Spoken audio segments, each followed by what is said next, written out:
Chapter 13, verse 26 to 33. Kuna mafungo nenda kutama choko komekana one sabana kamsi. Msimu wa shibari tonde, msimu wa shibari patshe. Kali balele yo.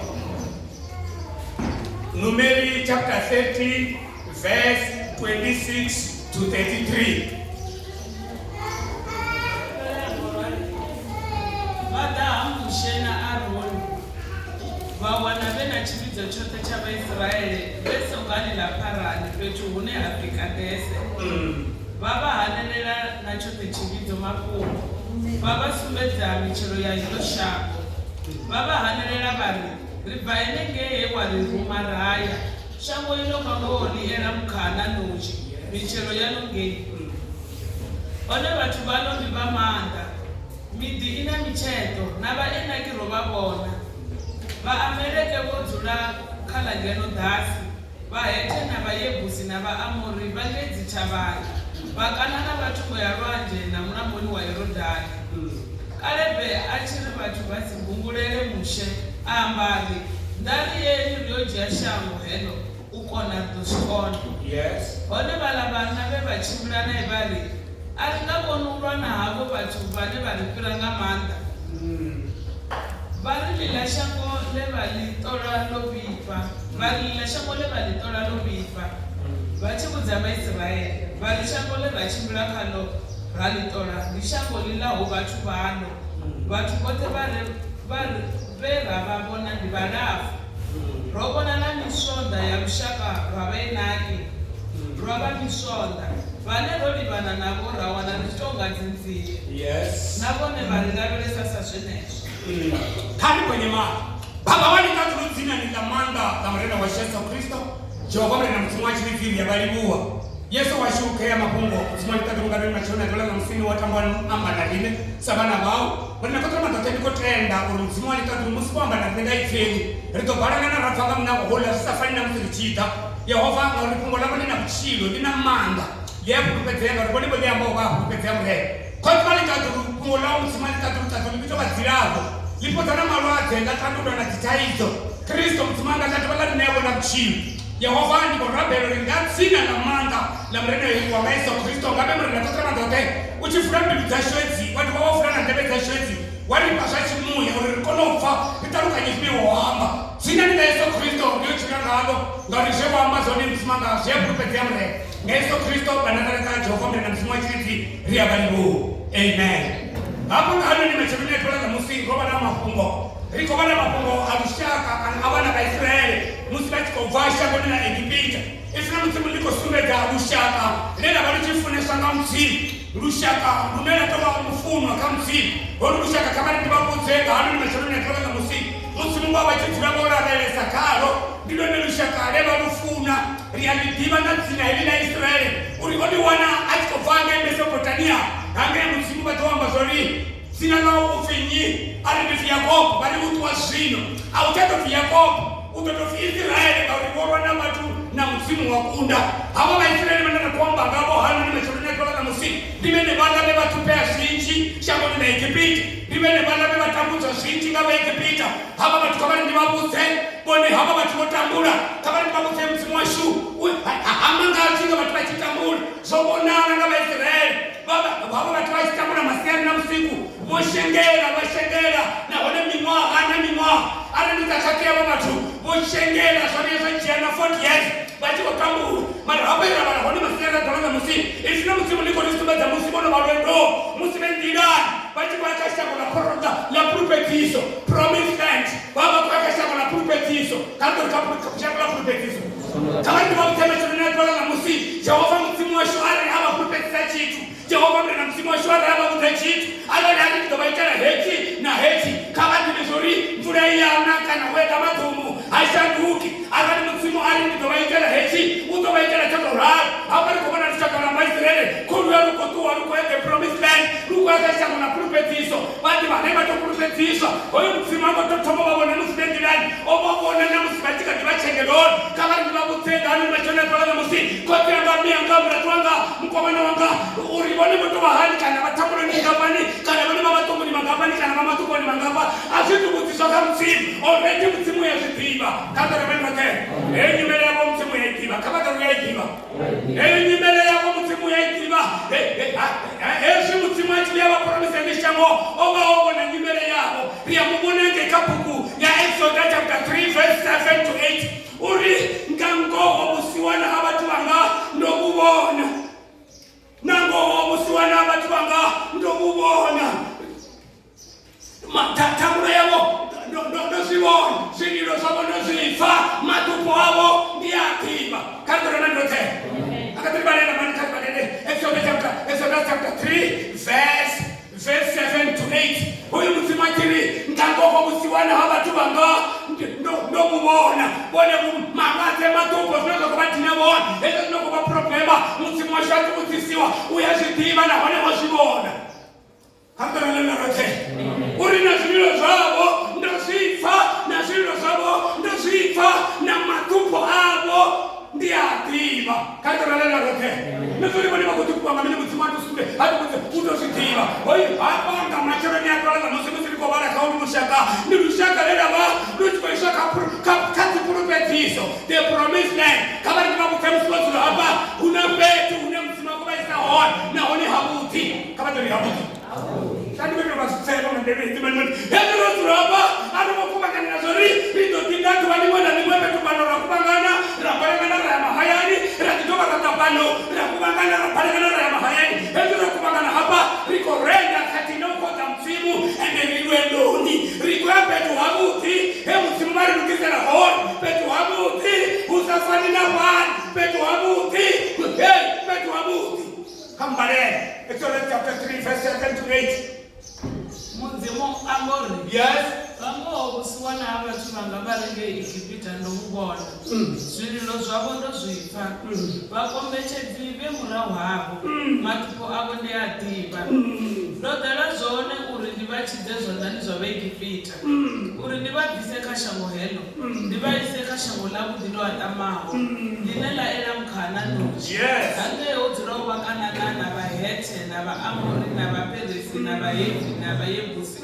Ngakho zwililo zwa Israeli zvosvika haninde ndobona dambudzo line vaIgipita vakubva tambudza ngaro. Good.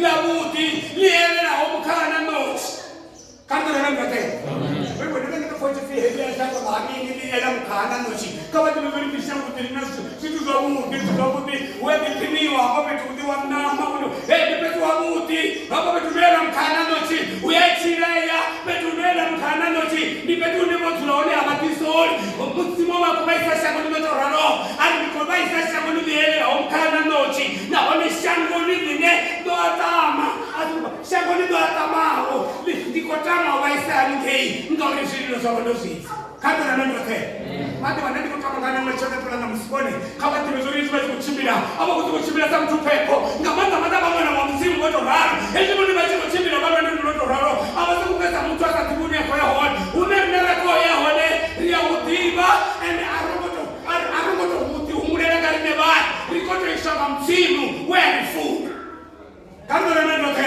akata bana mzimu sanda na kwa isa petu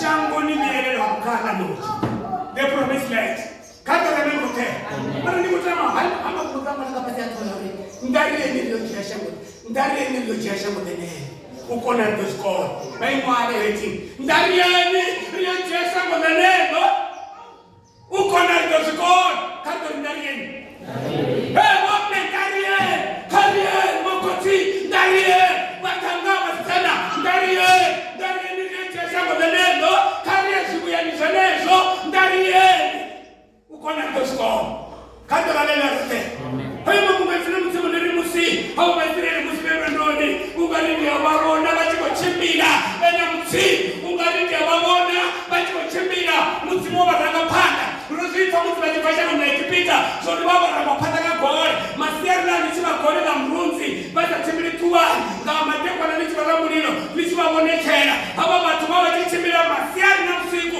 oba uzi na shishikao kanda la lele rote efuna mtsimo ndiri bachiko chimbira boro panda ka gore kuna mtsimu uko baisa shangoni boro panda ka gore na mzimu neto wanene the creator ina Yesu Kristo wanona panda cheti naone utu amba budari ndine ndira na mapumba ngona mchini haleluya hata kuna mwana mzimu wa shikambo hata kwa sababu hapo kuna ngore ndio wale vitu chinja mama sia ndio mrunzi baba ngama tekwana biba mulilo bachimila day night uzabona shishikako mara from chimile bahene pandira ndiko ndi mamutse musibahene pandira musinacho chimbira bacho yakashamba na prophecies karikari bacho yakashamba na prophecies bone kama ndi mamutse mutsimo amori biterori bitoro tari komona kaili shambo mutsimo shambo ni biterori bitoro komona hange inange mutsimo shori biza una fetu ne korisa ho somo bila yakashamba na mshambo una fetu ne don't worry about the things. Kwanza kwa bila ndio kitu. Una fetu na msima kulisa ho. Watu wengi tuko chimbira from seminary. Basi kwa uwezo gani? Ndio kufika parani. So kani na cadence. Hapo basi fika hapo. So kani na parani. Hapo ni Afrika ndete. Msimu hali kamushe, mushe, my seven, mushe, rumabat, bayo torasha. Kando la lele rote. Bone hoye msimu shonera mrapela. Hata mimi timira shishi. Hoye msimu shonera kumrapela. Hata mimi tunasina mapofu. Ali chimbi ruma watu wayotorera shanga. Na ndio zini mamfika kwa kile. Ule mtu wona. Kando la lele rote. Mutiwela utuluchela. Ribo ubona uchepana. Nango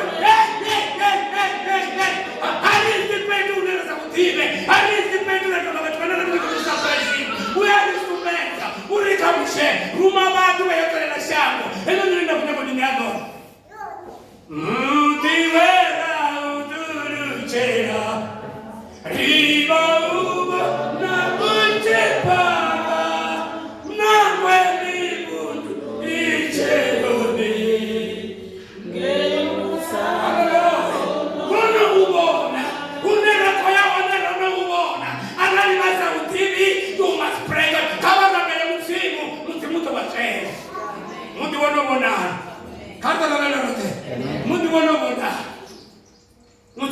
mushe humela watu bayebaotorela shango ebinekoni nabo ngeimwendile oba ikoba inkareta ngeimwendile oba chikori bawane manda uri batibeza uri betume bakwone awufani na kanana oba kwete bayikushamanga uri batibeza uri betume bakwone awufani na uweba byabaubona oba kwete uri bawane manda uri batibeza uri mutsimu wa shaka tabagarine una betu na bakwone alikaona ndio watu kato lelele makungono kuntakazai mutsimuri nangai vatu riyazo divazo luchakaraisire naluna luchakata 12 uchakata 12 toyenga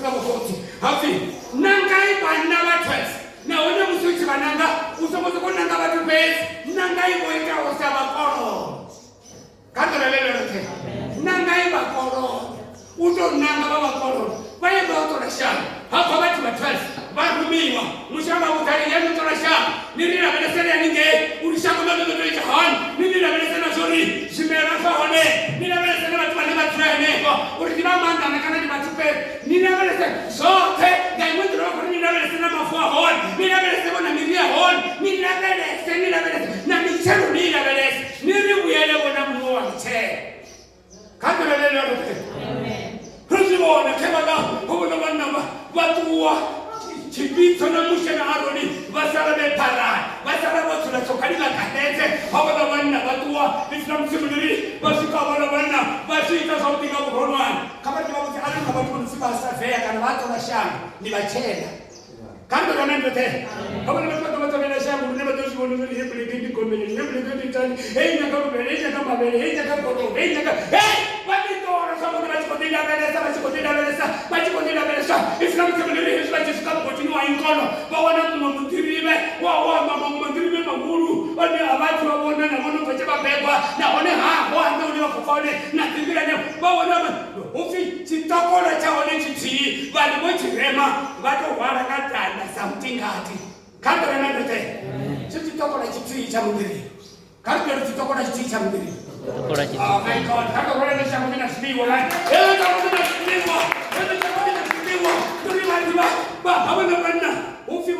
40 days. 40 days.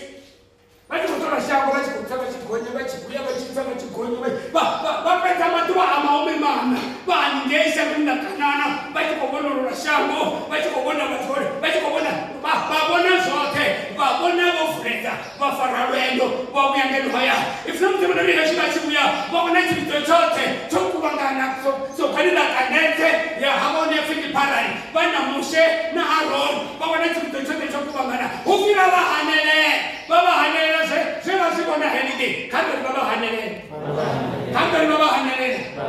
bwana hizo sizene na baba hanele sino msia na tona msi hizo nenda kwamba na bwana niko kukontrola na Holy Spirit tutakamra na Yesu Kristo urinabuze sorry unamchiba ngeta tu oh my God hallelujah rosimosifa bekebele na kwa kamtinga msimu Yohana wewe asichana matoto puliwa ngati kutimako nyako kuchumisa sine za kuti bona atari uchumi zene za senya teo za watu zene zine mtima shumisa sawa kaka lolo yote mwana wa mtimu bakase mtibe ngachitu bamutu munambeleje utachimira bamutu munasanga batato batato bana chepanga na panga sisi na ndaba zori kwechanika kaka lolo yote kuti batana na batafiza kwa kutukaye bodo tibunga ya mawa utoba bora Roja nani wao kupitia na matuaora ni.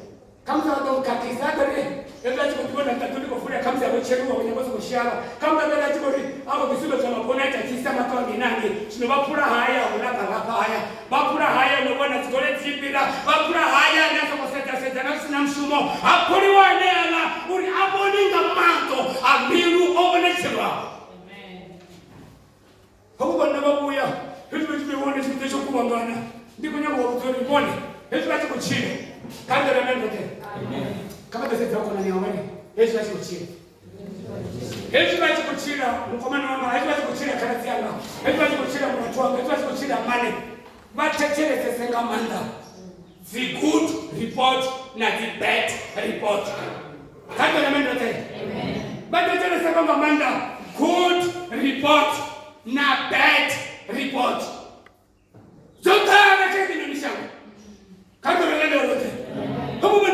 muya mumune ngogo abangurangana ndirani atimene atamana futhi bakaba imama pethu bali bichama na sibidori dori mini mumuna muntu ufuna kwamba shako sikona kandolo lena rote ufi 810 yabona ngibisimesi baba kutofana na tsamu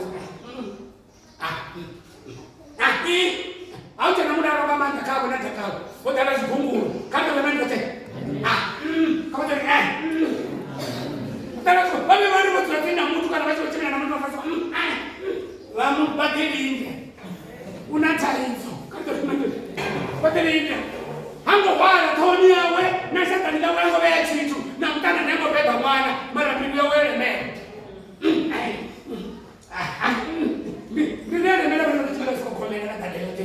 Pata komena na msibona. Bali mena na nguo ile ifu. Wali fambe chimena na nguo. Nataizo.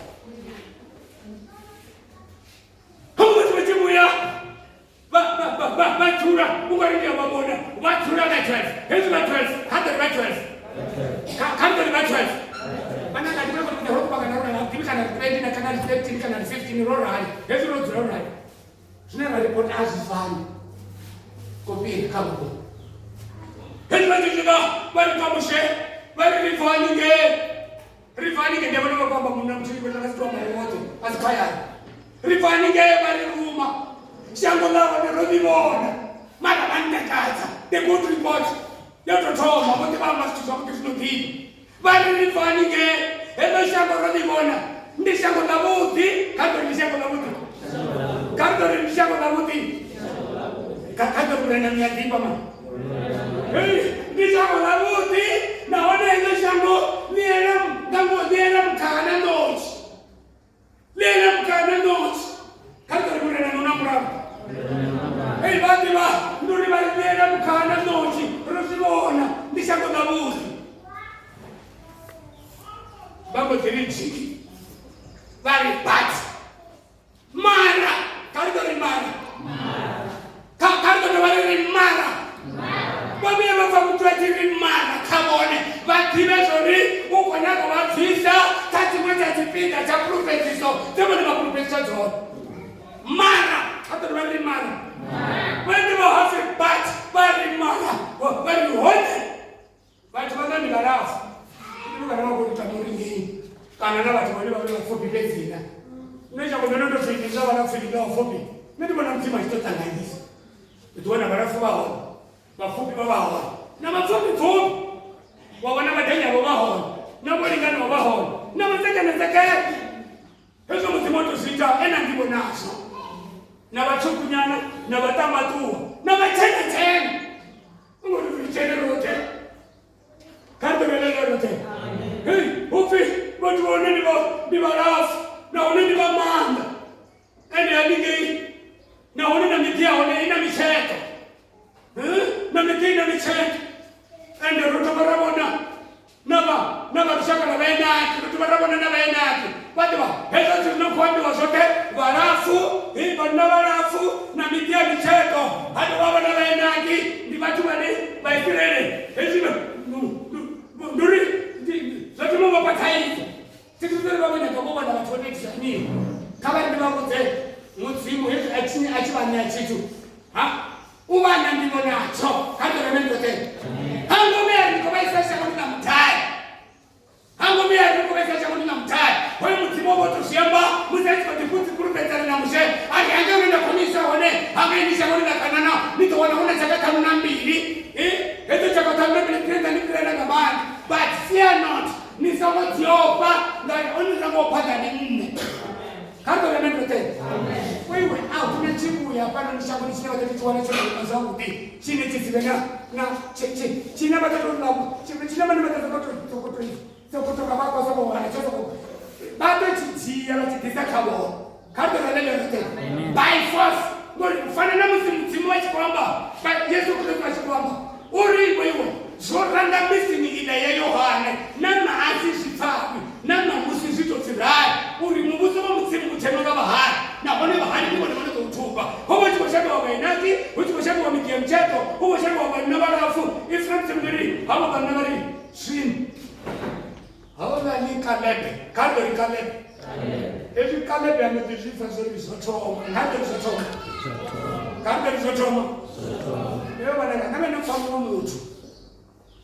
Atibamba baribana kasi ngani kama mashanga ngolela kwa umuntu nomshakuba. Nabe nofamba umuntu. Nabe nofamba umuntu ni mudiri risotoma. Dami risotoma. Kalebe asifa sori hukunyaku watu wa mambo makungo anene sekalebe atoko kuyena kalebe amatu oto vyabe ufi kalebe atiri batu basi kungulele mushe na basi kungulele mushe amapika kwa ima ari hello shango ni buti ndi shango na buti ndarie kanto kemendo kre hello shango ni shango na buti ndarie Rio shango nene wani ari makamutaji kwa bala wakana dunia mzima kama mbutelari ndarieni Rio chambuso karieni katuru kama ndarieni kama ikeleje baturi ndarieni kama fara mtu mtanda bali ndarieni kama fara no mtandeke kama fara kwa ndio kufara mtu kama fara bali ndarieni baba ndio ndio ndio ari baba mama sasa kwa hospitali kwa bado fanya kazi kama twanga jifara bali ndarieni baikari jambo ndo bali ndarieni ndarieni ndio jesha mwingi kana bali ndarieni hebu changu na kutibuti na honezo nanga ndarieni ndio jesha ndo bene ngori uko na little score kanga uko na score wewe asina ndaba problema tuteti sahani sote tisahani una mini uko na little score heli shangu ndio nakuchira kano no tara tukagisi heli shangu ndio nakuchira kano no tara misaba naso la tara misaba naso na kaneta na kama msivizoni la tara mawate na matuko na matami lo tara switu za sinyamisi and lo tara switu za sibura lo tara switu but uko na little score amen kama uko na little score kama ndio santa mani mani baru uko na little score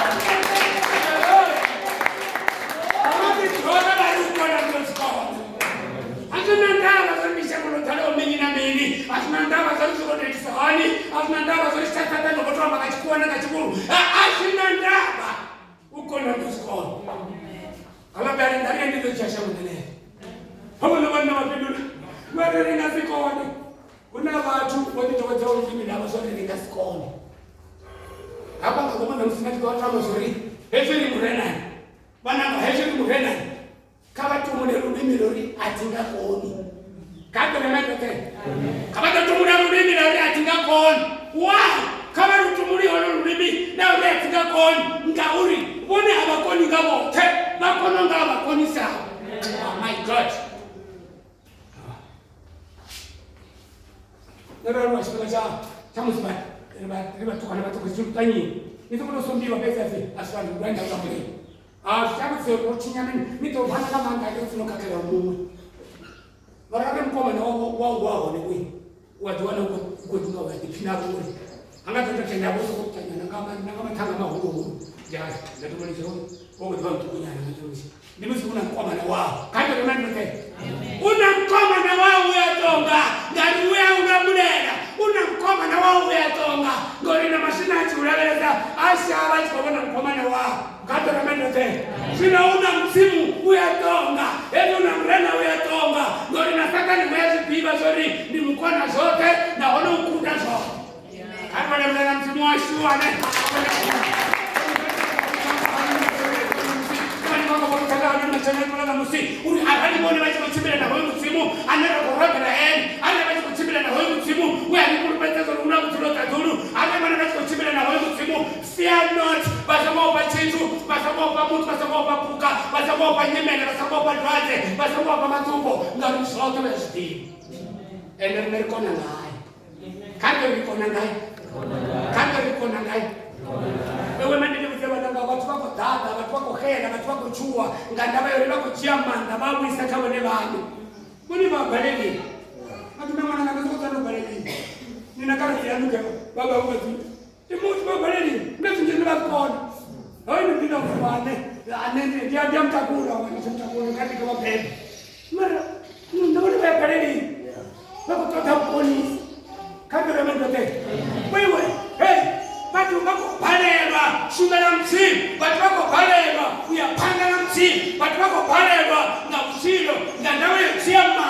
babu isaka bane ba arali bane bane batifuna bali mletiko chitu ndiko na ngawe akulisa bato wale bachina bana price makina bachina price bako tokisa mkomana wao kamera na narite kote tukotokisa mkomana wao bato shamba sope na bato tokisa Yesu ndiko tokisa Yesu yo rume na conference hapo ndani baba banana wasabu ngo pasana ngo nikopenda na Yesu nikopenda na Yesu banana nikopenda sababu kibali mtu yapenda na Yesu kato na mimi tena nikopenda kupenda right spend nikopenda na Yesu huyu tunabali ari atuko bafundi banga mshimezi kukumbuliwa atumeka waro na mshimezi kwa ari konyaka bachizo kwa fasiche ari konyaka bachizo wanachimito ari konyaka uchukua ari konyaka bachikumbuliwa na watu ari wewe kama reje shango hili uko na toko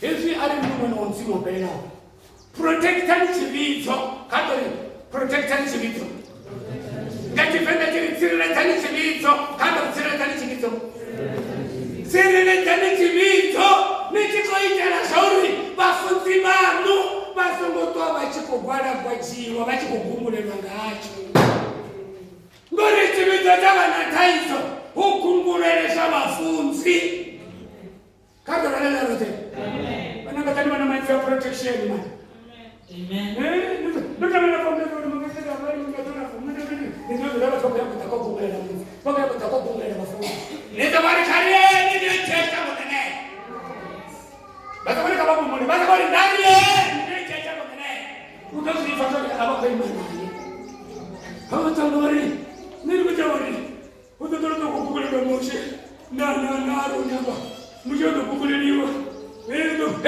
bari bana kariyo chele shango uko na litoko hapo ndio wali ni sependuro ya watu wane baba wanakufanya watu nipepindule neti na watu bwana kama ni kwamba sino bwana baba jitawa kule kama ni kwamba sino una mama watu washamo palegana na mtani bwana baba kule una watu wanaenda msirashe ni kulu bwana baba jitawa kule una watu wanaenda kusafa ya nasiji bwana baba kule but babu tuwazali hapo nini hapa federal babu tembe Hapo nikasema kwa na watu ndio walafu naone hapo naona hapo ndio ndio wakikana robo na wapelesi robo na wayepusi robo na wakanana wabangeni uyala tini na roje iba kanije utwala sina mnamba ya rotani robo na wamori robo na mimi asumiwa watu banzi beba bonanga bali basumeka sori huko basumiwa hafiro babona chini cha kutoka chama besani hafiro babona na bamisonga hata na babona na bamisonga haba bana bamisonga kabari babu tata tianga haba bana bachofindi bamisonga ni matuna ya mama hulu matuna mahulu anero ralime sababu tunaweza tuweza kubambili nikatitoa wapanda kwa sababu pakati pati la nzeki wakati na mtuko danda wandage ndio matuna haya wesamtumiri hapa mimi ya wana shukrani mimi waisi pahala baba hula dunia mimi ya pada watu wale kama mtoto wana shukrani za sikisi na mimi ya sikisi obo matuna mahuru na bari hapa bana bashishamba bari hapa bana musindoroni bana nabo musitiki seta ribona toka tinzi na minzi to fariwa ndio minzi to pati kanda na mendo sai kanda wana watu wana bata uzi ara sema bata nzie to ngasa washi no ula baba totombo tlaga mini ifuna banga ngoma achana kanda na ngoma achana kama to bata nzie nenda to na mpeto bata nzie ari tufa ari kwa bai fareka minenje ari kwa bai fareka bata hivi tu bata to ipo bali iwa ina ngoma achana nduri baba chimeleka ka ngoma achana cha mwenake hallelujah my god bali ndio kimona satifie na bone bachira balesema na banda bado libonisa zezo bado libonisa nzie no fete da pega da rali hata kuna mtu au pega ashikushaba nzie kana baba wanatoka kushaba nzie kato wewe ngobicho ba wewe ndio ndio ndio kushaba nzie ndio kwa mtu kamsi sio kwa nani lakini ndio au na mabunia kana ndio anondolo chakanzi ko kutunga mani hapimne tonga tinzi batu wapwana kutama bachafa ifuna mtembe ni chibito chote kata ni chote ufiti chibito chote chafusa chilio madume mwana hizo ndio ndio chibito chafusa problem yawe abakolisha ngasimo chitu bakolisha nga report nga bad report kama tani bakolisha nga bad report bakolisha nga tabu chetu kana ngasimo zisango tutana something bakotoshishedziwa boni babo matroni atakaro boni bane wachiteka ufitili chibito chichifaisha chitu chichipofili toka tinzie nonuna wakana una chaka sakare ngo hambione rekone roshenge hambione rekone ngo rotambula etwa chwana batati konyaza ngane baba shame kepeta kare watu wa msimu kama tori yeshi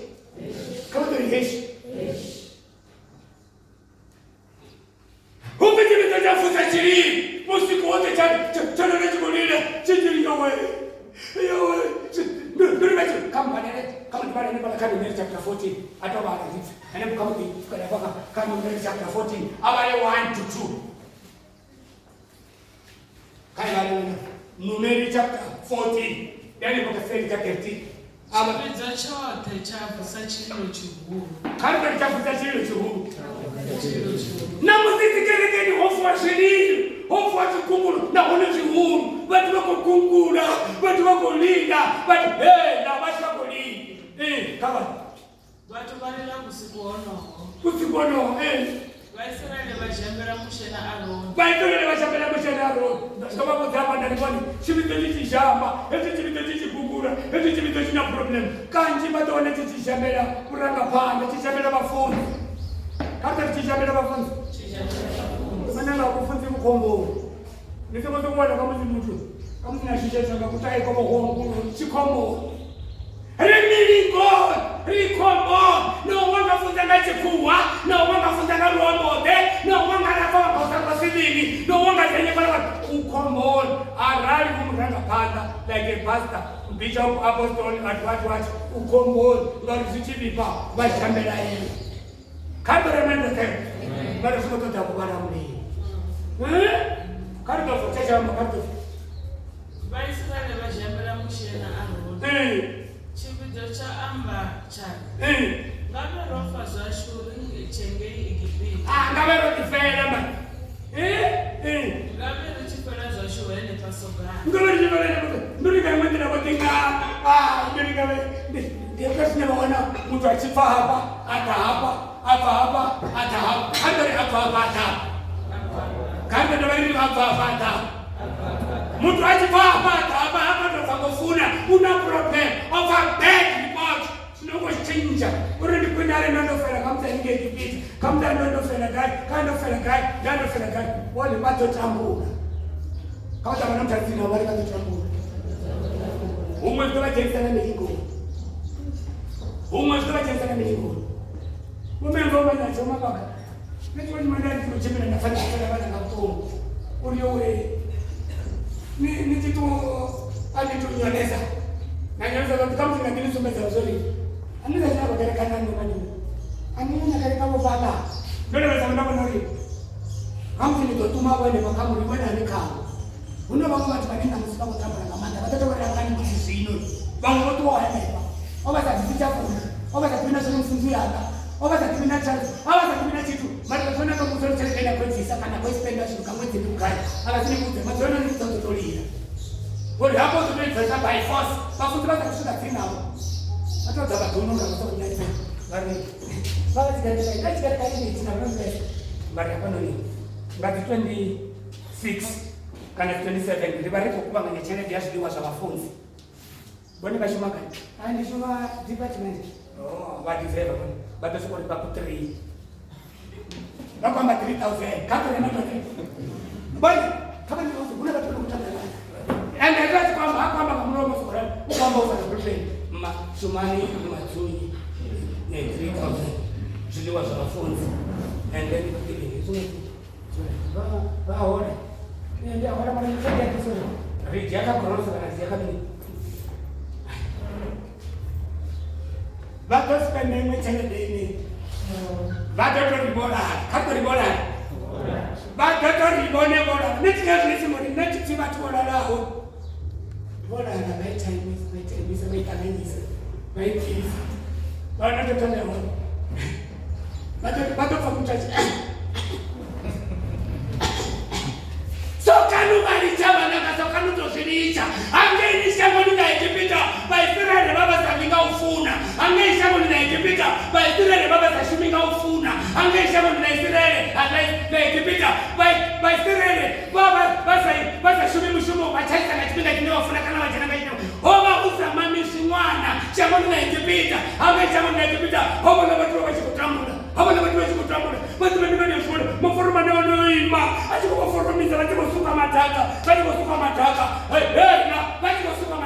ndendovendazvivona kaino filimu dani naimwezijeda nairenga nazvanisenai vachikosukusa madhaka vachikorani mumwe mukara achikosuka aneta kafakiri fat yamunavenesa vasiboi foromane yaonia yamunavenesa yarani areai asupatanareai amatopenyo kuma yamusendera chini ezvitiri yamufara womkaranga uyaralishat yamuti mutavapa ngafumo yamutavapa ngafumo vamutiri matopeni mwanda vamununga tokokotsa matopeni vamunakera ndange vamuchauraro vava vasina ndava zvauri kana muisraeri waofa achikoshuma vava vasina ndava zvaurofambirani vava vasina ndava zvaurofanga urara kana kabe vava vasina ndava muisraeri vachifasa ngwashamunezegipiti ndiyabone vatu vakoniyera vano vari ngabe rovatichiyaningizva netinatami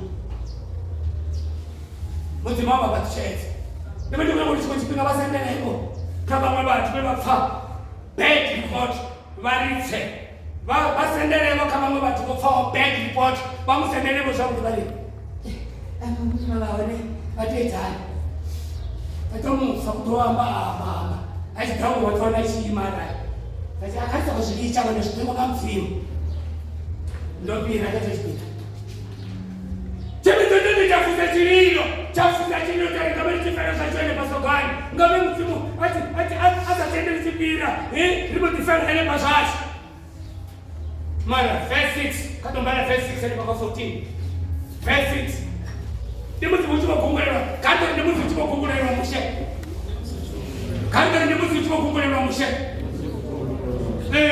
kava Yoshua ene murwa wanunu alebe murwa wa yefune vachipira navalavi vatora shango vakerukanya nguo dzavo Yoshua ene murwa wanunu nakalebe enola vevachipira navalavana vakerukanya nguo dzavo vamba nachividzo chose chavaisraeri vamba nachividzo chote karikati chote hukutotea vatu vane vatakuwa vamba nachividzo ari nachividzo nono vana taizo hukutotea vatu vane vatakuwa vakarita chividzo ari nono vana problem hukutotea vatu vane vaima vakwatisa chividzo kana shango ilole vachimbira kaloni ndila kuti vuti arali Yehova aritonda udori isa arineyalelelo shango linelaera mkana nomu haleluya my God ndanisi haneze Yehova kako kumane kwenye mwana wewe eti bezikuri ari shango endera chimbira kako shango la kuti ndotonna na dotakara ari Yehova aritonda tiri yatori Yehova ni wotonda watu Yehova ni wotonda watu utorisa kando elo shango murena katorisa kando chintu chihulwane number 1 tendanisi haneze mtsi wewe mutsima wako nyaka mtu anani aratiri kwa ngeni naona kutorali sisi kwa mpaka structure hapa sio structure ndio rifuna leo watu wetu kali na structure hapa hivi na structure hapa nani chini watu wetu kali chena batanga basi hapa ina basitana basi hapa naona na shiturushi sio hapo bana bako tayari bako tayari bana nyanya liko tama murike wa structure chini sio na zira boy munyanya bado unaona shitora kwa ngomu watu wao zapenda na ngomu noti hoyo nare ina mnyanya hapa ngomu wana mama wao watu kwa bwana kama faste hata sio mara wafanya kwa moto ringalipata wakati sasa yanatomiwa ringalipata kuna bado hapa mama problem mauru abaenaki bado hapa mama problem mauru abambo ina baenaki bado wanachofanya na hichi mara huko kwa wanuna wale watakuwa wale wafunzi ni structure ndio tutawala kando ya baba kando kisoma mama ngachanda chauna ndio ya baba Bone. Bone na bona. Ndio fautenda. Mutenda baba washi. Kata rona baba umakamu mwana wane ba. Boku mutende wala. Bone na bone mabelo batambo ni kujabu kupata kosa kifu. Kali to wendrano ni shanda vintato. Hivi ndio bwana. Atinya mwana. Hamna mtu kama huyu. Ari na mtu kutumia hapa. Ndio sababu ya mtu. Kuna watu wani encourage. Bali kani fanda ni kiasi kwa nene. Hamna mtu bali kimfanyia bali. Basi kwamba nani bali mafunzo. Ila kuna mema sana. Iko tuko fi baba kwa rosimeza hivi. Kurito tani ndio ifundeza watu hapa ni fulani. Ndio na kwa mtu mmoja. Ni watu hapa kama tuna ID. Riba ndio 8000. Kama tiro wewe kitiro. Ndio tuna mani, tuna ndio mani. Mungu ndio plan ni sio mafuti. Ndio isimeza watu.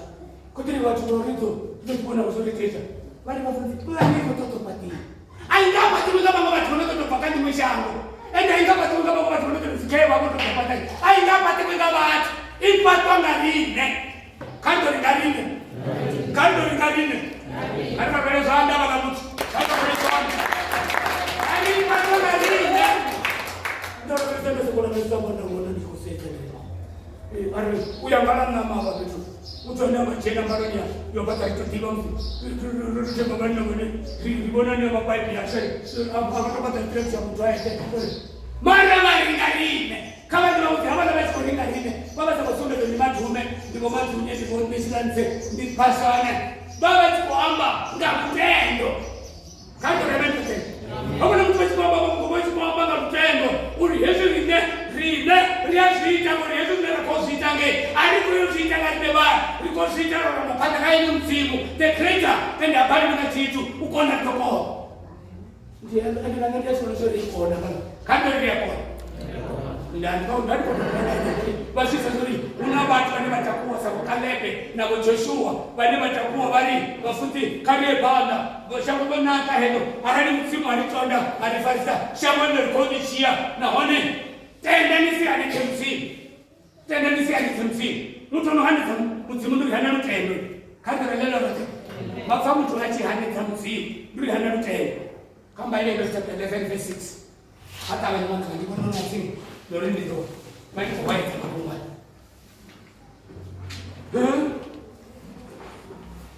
Hebrew chapter 11 verse 6.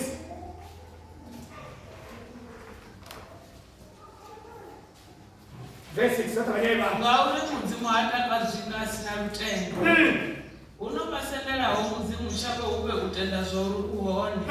Na kutenda zvauri vamutodawo kudova nyamalamba. Wewe ngauri mudzimu atakazvinga sina rutengo.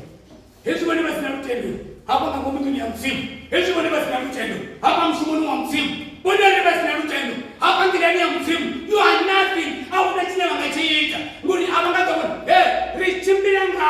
Richimbira rutendo. Rishuma ngalo. Rikona ngalo. Islam msimu ngekaeberu. Hadi pala kaeberu chapter 11 verse 1 to 3.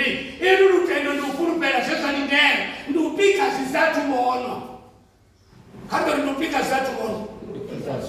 Ndupika zatu man bekorasho kwa baba kitaka chibona hapo jaji kwa matiyo chuhulu margareti chibona kando remendo te mara kalutendo already we waiting rudi chipata ndupika zatu bon rutendo rikiba zori bakale botakale za utanzingao rutendo rikiba ngalo zori sile hole sosi kwa ngaitira mzee simonana kwa kafera kasa bonana.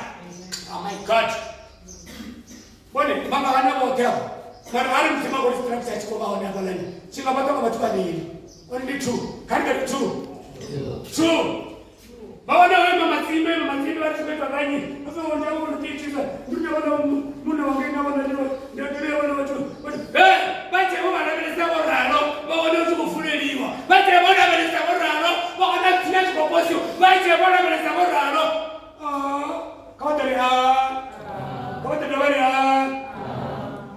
conference ni ngini hange lomondo hange ne kumasapo nange kakavai raya ka conference ofana batho no favorite ba mfuzo mfuzo mtura nganje hotala wewe usipofuta banani wewe kama mulingwe usipofuta ngaba kumbe usumela mtsimu ngambili ni asifuna kandi usumela mtsimu ngambili ni asifuna serving God with a willing heart ushumela mudzimu ngambilu ineto zifuna bati kusumbedza zvori munthu ari hazafuni chithu zihazichiti tawe neinji akalidhuva ndiyarobvisa tiberekei mafuti vatidhodha ndiriyolindachimbiresa dhuvani tingarari nditorara ndodzuka vasabekerekei kana vasabekerekei hava narumuru mucho wavudhi warupeponyananomune vafunzi avakatomona nekatofarumuya ruchii ndidorara ndikotata muntu azafundisi asichisizawo vangasizivare anemfuna uri yafunesa muona lapisa urinopisesa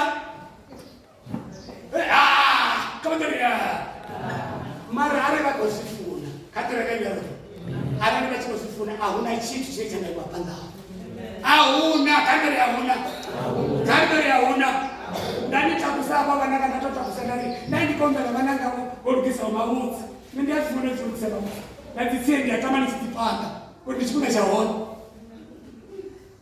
ndanikusati ndinopanga ukani nokukomba ngwani kuti moto chikomba zvakuti yapo asipamwezi 1,700 wepetereti yakumu katorelelarote kutobona vatikonembeleza vakutinonanakamsikuondoti itonengwa wapetereti mara vosikona katori vosikona vanhu varakararokavene nechimbira navo nazvienda zvaona avasi kusvika makudzimba kuchimbira ndiri makuzona chimbira nainarokona vati vasve vatipinda kamera mendove ndandopinda vanakati nendifuna zvone ndondochikuchiya kashamba vafuna vatini vati vamenuko nari neri vati vamina vazvitu neri kutoka zvitu una zvitu narikutota zvone kamera mendote zvino ngaimutendenikonisumedza zvori rova richikofunziwa riyabalani lwamondo richikosumedza vachikorisumedza vadinda vamudzimu vakomana vacho vokotsi yashu vachikorisumedza uri serving God with a willing heart shumela mudzimu ngamilini yatozvifuna vari ari nemuti achikofuna hauna chine chakamutivera chaisachopatini chachikudimisopeti mabhazi yoima ngavasiyacho chikotokomuruzipeti vachikorisumedza revakomu rozunasazvezvi vari vati vakochiona structure chida rarasarwa noima mabhesi mahuru oima mabhesi mahuru makomudhara vari etira structure chidani vari vona vazivamuva vari furusha vakereke vasi vavanavelesa vari etira structure ari kuvaranyaka vatu vote rikotonyaka mitanina mitanu bedzi ikopateta structure zvino achingobatiwa achingobatiwa kanto richobatiwa kanto tamakachilo dzimuruori richobatiwa kaitirwere zvavabetira structure chimotini ndiri pachikorisomedzazori hezvi zvimingosikuona zorai azvikoitwa vakati vanji zvinoitwa vakati vararu vanhu vatano vane vatova nembiru dzinedza kutozvifuna kandoravelekode rinaro ratofuna kandoratofuna kachendirori vakaona matsimbi ofora vakati ofora wake ndingatova namukondirakanatori vaina matsimbi echi tori vaina matsimbi eplani sori ukozodia matsimbi mangani andi 45 35 ndaganana kuna matsimbi ya 45 amitano anavo vanokotote vakonoima kona ari mati vachikosifuna kantori vachikosifuna mara vasazvifuni vadaona kuti achidopa bheke koyakubatisha nendikotituwele vatova makumbo vakwapfakona rina rikonyakobatisha netinateratiretoraine ngotina tikazvigarere ai utezinazongarera arendi vatondotitangana mudzimu nemudzimu zvavo aoto madziro minoyeta mushumo wa mudzimu vativakashiramo vafusa chiriri haunavarivari sikotokutapedzi ushumena mudzimu ngotozvifunda hezivachimwe kushumena mudzimu ngauto ngambiri netozvifunda kavatende kamudzimu kapome muti vane vatenda kamudzimu vatende kamudzimu uri hoyo mudzimu anenda kushumena ene hoyo mudzimu anenda kumurapera hoyo mudzimu anenda vanaye hoyo mudzimu wange wambidzawo hoyo mudzimu una petu unakonyisawo haleluya mega haleluya mega une ndirisimena mudzimu vavo dhanimana rutendo rutenda mudzimu dhanimana rutendo rutenda mudzimu tikuendamba vavati kwamana vacho nena ndichifunza panoni ndova ndichifunza ngabhachi ine nyasarena furu ndezvichiti hevi ndichiti haleluya vavati kwamana mavhevhe akari bhuri ndiana makaji akari akaneuisa mavhevhe ari bhuri vanhu vachikobona mavhevhe ari bhuri so mavhevhe ari bhuri hevinova I preach the gospel. Bone vhathu vha tshi khou mbulunguwa. Zwienda zwone zwine khou tshimbila ngazwo. Zwikuno zwi tshi khou tsipa fhasi. Tshithu kana vhathu vha sa zwivhonile zwi dzhiela ngei vha sa vhoni nga zwikumwe. Zwi tolela. Mara zwi khou kanda fhasi. Mara ngori ndavha na mutendo ndari a thi nga mulitshi mudzimu. Nṋe tafuna nga vhadzhisi na fono. Ayanimele. Ayanimele vhadzhisi na fono. Yule mnaina na mbona vanavalesa zvino vavo hai vafunzika vadasho hela mudzimu wehavalishavone asavaitele chitu na mavudzi vawana vachikobhalelwa wotsika vagari varukanga 100 rand vaone chikobhalelake ichikobhale zvakuma vasinani mara kavaipanga na mudzimu mudzimu tovarika zvinochitaira mwananga manenjetoni chachi kuchitaira chine atorwavuyapa mamwe nasakolaterangere mamwe nalaterangere ichikochipirana Kaka remember te. Mama na hanga na kanzao pa ko tagake. Mara danuri hanga. Mudzimu ya kumuzari. Ndikuye kutomubono uyu muntu. Otera mauti. Uyu muntu uyatenda sio unapetenda kumisa wale. Asikopumula. Na wana mashaka na tikona ni na bana vachibona. Ndibasana ndabana ni vasabela kunani. Nitotomba. Mama sabato kwa kutina sikuti zava zvinekina na netiko Acho tine vari la period chipinga mutsingo zori kakuto mumunavelesa mara natova nauri iko umuntu undwendoni zvezvo ndisina maudhoro kopemiwa zvezvo ndisina nabai zvezvo ndisina netsikani techina kutoka John mara ndinwendoni mutsingo unavekonisa uka yani ndinwala zvandori mani ndinwendoni nika promised land zvezvo ndisina mushumo nikototana musina kutota majero nautota ngapa na wananza kuwana mara nika promised land niko yakago Ngani watu watataona ni manitari. Ele kwa ofisini ya nani? Ngani wale watu watataona kwa kupitia kompyuta. Niko bana watu tunatando. Wewe. Nenda kwa mtazori. Dinga mtaya. Tena nisi anize mzi. Kale bele Joshua balisha kwa naka. Kale ndio bichia. Shango tila mke katombalila Romans chapter 8. Iko ndio matini nyambo ndiye bai. Sini ndiko hapo. Kambalile Romans chapter 8. Romans chapter 4 verse 18 to Romans chapter 4 verse 18 to 21. Kuna mapanenda kutamu kuribiambeo. Heli shango libichia maruteni. Heli litaturu libichia maruteni. Heli litaturu likoya kando ngautenda. Ende zote lisiwana ngautenda. Nitaba na mtimu yatenda. Nilikigalelesa hapa ndiko sema kono riba hone banchi bani badotara bachikuwa bani shango libino kono batimilione bibanchi bani badokuwa hapa ni siko yori nakera situ siko yonaka kama tamana mtetina bali situ siko yonaka atibato sitaka chungu ndiko ni situ siko yonaka and by force siko yonaka Abraham otenda ngakufurupela zvisafurupedze izvo. Abraham otenda ngakufurupela zvisafurupedze. Una zvitu zvine mutu na zvisafurupedze ufunori azvitende. Kari kwenda Amen. Otenda ngakufurupedza zvisafurupedze. Una zvine ndisikoni mutsanorani bata marema ndisikoni mutsandigori one day udova umiliyoni yamwanaka. Usatozori banga nina ugai. Utozokona manotosa kwazva. Ukwenepo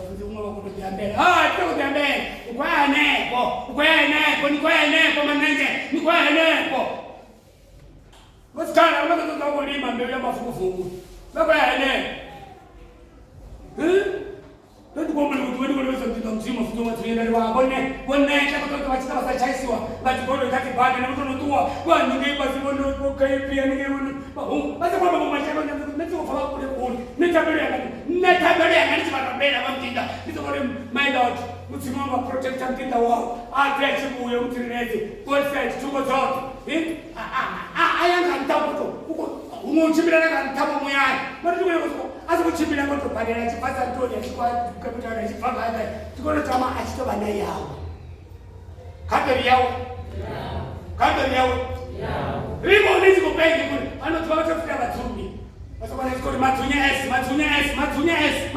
S niko yana niliomba mimi na kwa driver njichua nyaka mtu ono ndio driver ono kwa chenya ndio respect bana so tana na tsana ndio kuti Lepi ka chinesa ndikofuna chini. Kati remember ke. Ona je lepi ka sa whole company ndizonaka. Yoto ka wani mano unit. Kati ni first that number. Sita tunuka za chete minutes. Sita tuofana mkura hankei. Sita tuofana na Ramondo. Ule pastor kinicho. Maji tangafu. Watanga kwa kile. Acha tumaendelea watu. Sunday aone kelele na helicopter. Ndio kutana na imani kabisa. Hapa ndio kuna shika. Kwa hiyo ndio tunafia. Kada remember that. Simozili kwa ncho kwa kutageni. Bati kwa mbona. Ndio tunataka barabara. Watu wana pamata kwa kameleza wale. Bako kwenda kutaka mafasta. Watu wamenyaka zitu. Ende sisi honi. Zitape tu tendasi ya mzee. Tendasi ya mzee. Hebu nituone stage mtotara. Hebu nituone hotara. Waita mimi. Watu fanya kazi tupate tena ngoni. Sio ninaona pala stage ya watu wale wana mzimu. Mara nikatuona nimetoka sasa mboramu. Ukata ya mzimu tro. Chapanda kwa tani muso wa mzimu nuruga hao. Hizo zote zimoni kutoingwa ngashi. Karitende kamzimu. Abraham otenda ngautenda. Otenda kwa kulubela safu peze kama leo. Haikunyeleza. Abraham otenda ngafurubela safu peze zwa ufi udova koti achakanyisi. Zwa ufi udova koti achakanyisi. Zwa ufi mbeu yao ido anda ya rara. Ongo neto otendani. Ongo neto otendani. Kando kama neto otendani. Ongo neto. Wewe karitende tendani tunatenda mkimura kwa. Tendani tunamtimwashwa kwa mtazo. Karitende mabuya tendai mwanangu tendani. Ndio dirisha hapa na bora hivi. Kono tango rei ndani mwenye na watu wako tuona. Hata rei sasa mabuya kwa hapa. Hapo ya dina maboresho. Ndio watu wamecheza imani ile wapoteza wale wengine sio. Kwa watu waendelee. Usikaba. Kaba. Ongo neto otendani. Nao over 8 ni anyuma ya tano. Ya. Ongo elero kala hawana mkeguru. Ango lele takasa kala na mkeguru. Mapaka. Ango tete tokeguru na kala. Kuti bana zitu hapo tena prophets. Promise mbo mnyani. Kuti bana zitu na prophets. Asuka pale pale. Utawao. Haya ngeta tu. Ngeye kuti. Atu hadi. Diriwaje koto to basiranga. Uje na zitu. Sinema kwa kufuna usione kama uje na zit, sinema kwa kufuna usilanga pro, uje na zit, sinema kwa kufuna kipina gas. Abraham ngomea elelo kala na keguru. Afuto ba kote atichaka inchi. Amkala hana 99 years. Bana bako tukoro msabana ba watala ukutala. Ongo timatimanga usatenda zomzimu ari zitova hona. Ongo timatimani. Batu wasatimatimani achia zitu. Sasa ndiko funza eneo kwa manenji. Natenda na chia. Sasa ndiko funza morali. Natenda masana natenda. Zori kavite kanu. Ndio bibina mani. Natenda ni mwana natenda na chia na suni. Chawa oba ukwatela utendani awisa mzee. Kwatela utendani. Chawa habo ukwatela utendani. Watu ukwatela habo utendo. Ndio ya babona. Watu mbona nekekeni. Ndi watu bane batori itali misonda. Ndi watu bane bari ndio mbele msimu. Ndi watu bane bari baona mtu akisema kwa msimu. Mtu baona zaseni kwa msimu. Hango tala utendo. Mtu baona tala utendo ni. Watu wana akisema. Sonde kitondo wapano kwa mbele kwa tabini. Magari mabalaba bange Ethiopia mkoa wa Ralivhesa kata kwa hivi halo kata mala ni muru sana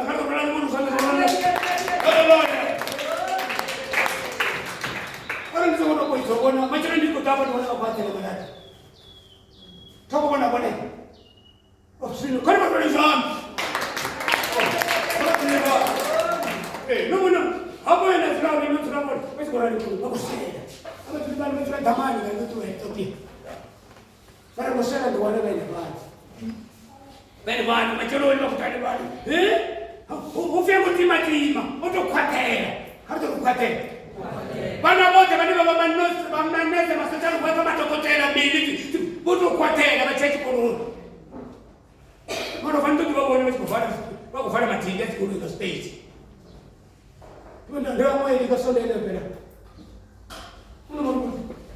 ari kwa kamzi utuchinya chitu kwa utitani marara mungu mtamana ari achikukwatela chikoloni utozviona zvori zvichimoita achikopera vachikopisa mushereni nendiyafa chinji ari ndinati ndiyabvisauda dzepamureka tiri ukushuma tiritorwana pana yavana vapasofara kandoranandote mwana usomomaone mushumo wachoke Monday to Friday asizona mwana mumwe mujeko sawawo kusibona tisitakareenizizvo atitosifuna muraro no una zvinotondichinavesandona atisifuna ikwambako vakungonokwatera kandorokwatera vamwe vana vakwatera chikoro afeira abuya kukwatera chikoro nezvitsikokusokupasa uye feina mwana nakutongobati kana natina nasivaliwe mara wakati nadovananya orika musindi ivatuke kuona vana vakumwana kuona matangomudzura dzefusira ofeira ruraro kaimwe atovafeira lumiri kaimwe mara asazvinone akwatera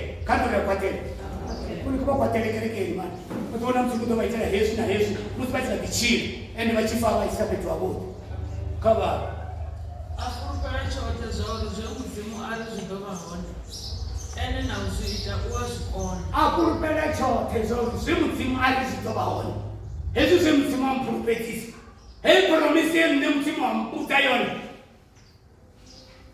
nendiyakono ndiyazviita naone nozvikone ndiyazvikona kandi nozvikone ndiyazvikona nandotori arire apa rari kutovana kutandira todhara uri zvemudzimu wakurupedzisa nendiyakwatera zviita kadedorona neku atenda ninapera akurupera chote zvauri zvemudzimu ari zvidovahona ene mudzimu nauzviita uwazvikona hezvi zvandoona mudzimu zvauri nazvauri ene uya zvemudzimu azvikupedza ene nozvikona uyazvikona ende achipedza rini arina ene nozvikona uyazvikona uyazviita nauzvikona uyazvikona vasakutendogara nechinhu chemudzimu achiyamba zvisitovaonekavona ari vaita 1 2 nendovaitira hechi vone vakuita vabharera kalebena cheshuwa vari kariye ndoitia chamuhema kariye ndoitieno shango ukona ritokona ine ndikogoribone vasakutunga una zvinhu vetipurupedzesa vonji umopurupedzisa mishumo wopurupedza uferera wopurupedza una tipurupedze inji kandorenji tipromosheni mini akurarisa mpinda kunyaka vachitoreriwa kadzitenda kavate vaone vasina chipinga nendiatakalezvinachiro ndikeptauri ndiyo vatuma vatosava mtu vayamobetinevatisaudiwa vatozviti umwe telefoni yavo nevaona telefoni yavo chifanira wapfoka kamuziveida akaichero otogwe vapeti umwe pavanona pano peti kavadziwane ende zvivetidziwane dzive dzichikodhisa zvine zvavatonda zvavafusha kuti nosvikoreva kuzvikora mamenje kuti mukanditonde mwanangu anoite zvimwe zvitu arati kuti ndivaraona vachirawe ndikutondizana nichivovemutu nichivorana nepamuyanya zviyamaita zvitu iye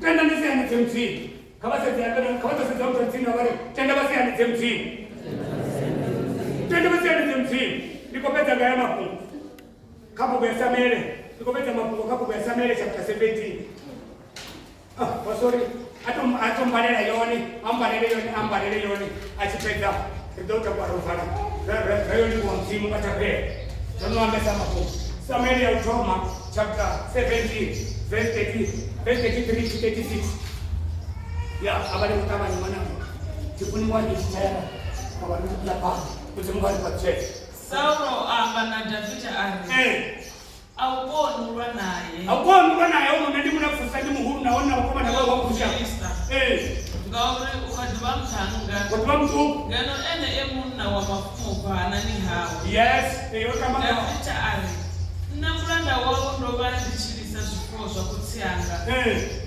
hadidandau kana chivingu zvafara mukasandi ndodhibva ndazvitevera ndazvikuraha ndabvisa murongoni wazvo eyamubvuchera ndoifarangadzi ndebvu dzayo ndaikuraha abale 45 to 47 Davida aamba namufilista ari iwe woda pano wofara ambara bhanga na chitambo na chongo. Yes. Ava nṋe ndo ḓa fhano dzinani ḽa Yehova wa mavhuthu. Mudzimu wa dzigomane dza Israele wo wa musema. Yes. Namusi hone Yehova u ḓo thudzela zwanḓani zwanga.